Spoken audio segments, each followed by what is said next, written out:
NTV খুব রুচিসম্মত নাটক প্রচার করত এবং আমরা এনটিভিতে আমরাও কাজ করেছি। এনটিভির একটা মিনিমাম স্ট্যান্ডার্ড ছিল, এখনও তারা সেটা রাখার চেষ্টা করছে। কতটা পাচ্ছে এটা প্রশ্ন সাপেক্ষ। কারণ হচ্ছে যে আমি একটা কথা বলেছিলাম অনেক দিন আগে, আপনার মনে আছে কিনা, রুচির একটা দুর্ভিক্ষ হয়েছে। এই দুর্ভিক্ষ যে শুধু সৃজনশীল লোকের দিক থেকে হয়েছে তা না, এই দুর্ভিক্ষটা দর্শকের মধ্যেও সংক্রামিত হয়েছে।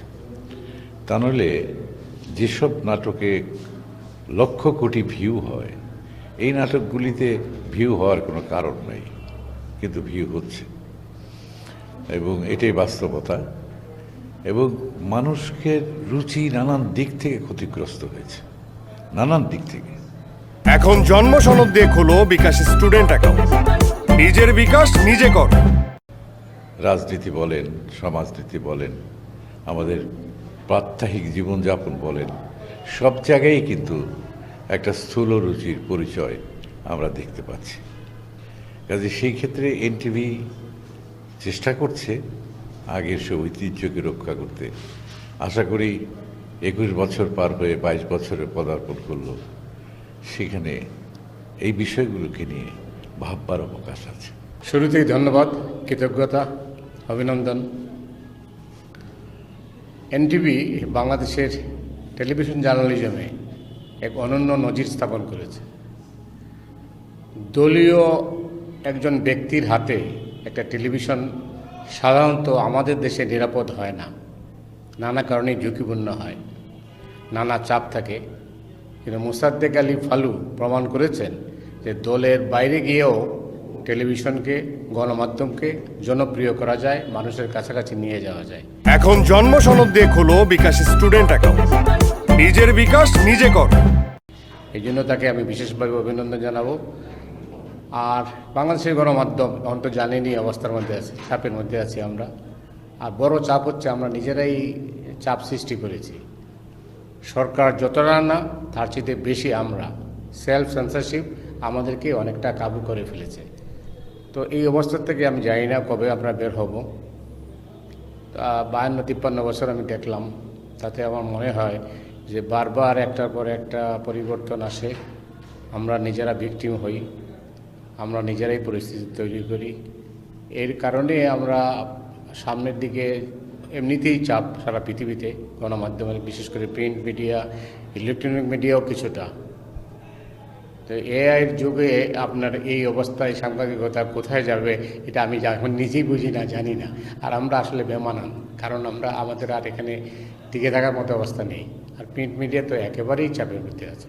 তবে যাই হোক, এনটিভির এই শুভ দিনে আমি শুধু এটুকুই বলবো, আমি লিখতে চাই, আমি বলতে চাই, আমি দেখতে চাই কোনটা সাদা কোনটা কালো। অনেক ধন্যবাদ।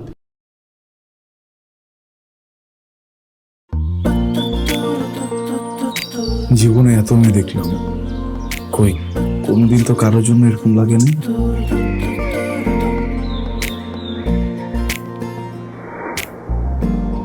কে এটা? এত মায়া।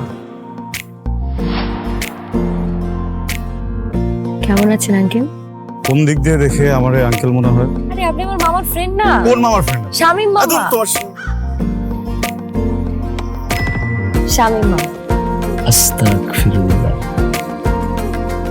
কি করছিস তুই? এটা আমার ভাগ্নি মায়া। আমি নাই মামা। Thank you uncle. এই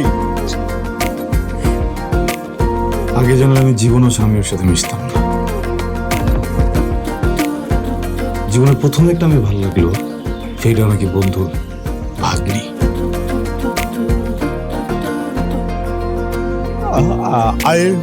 I love you. এভাবে শুরু হোক আমাদের গল্পটা। আপনি আমার মামার বন্ধু, মানে আপনি আমার মামা। মামা জানি কথাটা। এই ফুলটা নিয়ে যাও। এভাবে শুরু হোক আমাদের গল্পটা। এভাবে আমার বোন আপনার ভাগ্নি, এটাই বাস্তবতা। এই বাস্তবতা মানি না, তাহলে আমি ওর সাথে বন্ধুত্ব রাখবো না। কিরে তুই খারার উপরে পল্টি লয়ে লাইতেছ? জুতা দেবো তোরে। জুতাও তো লাগবে এক জোড়া, তাহলে একটু বাড়াই দিও। হারামজাদা খারাপ। তুমি তুমি মন সারাটা সময় কাছাকাছি এলে ভালো লাগে, তাই শুধু কাছে টেনে যা। Thank you uncle.